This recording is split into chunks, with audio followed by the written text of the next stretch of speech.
Ballet dancers were always conceived as the secret symbol of the body politic. The purity and innocence of the ballerina, as she is gracefully lifted by her male companion, should not be seen. She signals that her fragile body is offered as the ultimate sacrifice to the sovereign eye of the smug spectator. If there is one figure who embodies in his walk these disturbing undercurrents within the field of dance, it would have to be Rudolf von Laban. Laban made his name as the inventor of the most influential system of dance notations, and as a significant contributor to the transformation of classical ballet into a codified modern practice. But it is also well known that Laban served as a dedicated Nazi official working under Goebbels. He not only worked on a choreography for the opening ceremony of the Berlin Olympics, but he also ordered the expulsion of Jewish children from the ballet schools long before it was necessary to do so by law. A Life for Dance, the title of Laban's autobiography from 1935, conveys in a rather chilling manner the sacrificial myth that is an inseparable part of the profession's legacy. The definitive attempt not to promote, but rather to purge this sacrificial myth, and thus marking the true threshold between classical ballet and modern dance, was undertaken by the Ballet Russe.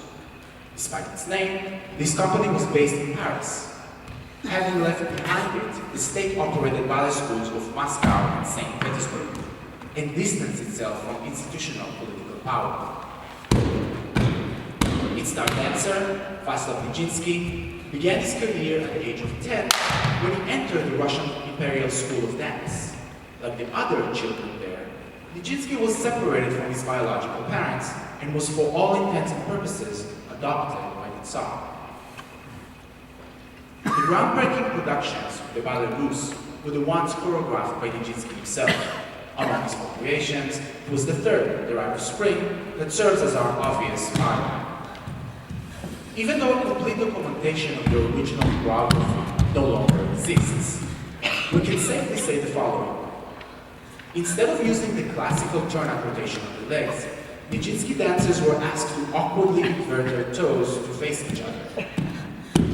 Instead of standing on their tiptoes in a futile attempt to touch the sky, they stomped their feet to the ground. Netta Yerushalmy has generated an archive of movements drawn from the Rite of Spring, which then reshuffled using a chance operation. The resulting choreography is the one she is currently performing. The original dance Nijinsky produced tells the story of human sacrifice during the celebration of spring. It is an offering for a new beginning. Despite all expectations, Nijinsky did not claim for himself the role of the principal dancer, the one who dances him to death. Apparently, he wanted to maintain the traditional charred symbol of the female ballerina, that perfect sacrificial offering. The uproar that broke out 100 years ago during the premiere is by now the stuff of legends. Those who claim that modernity was born at this precise moment are not necessarily overstating the case.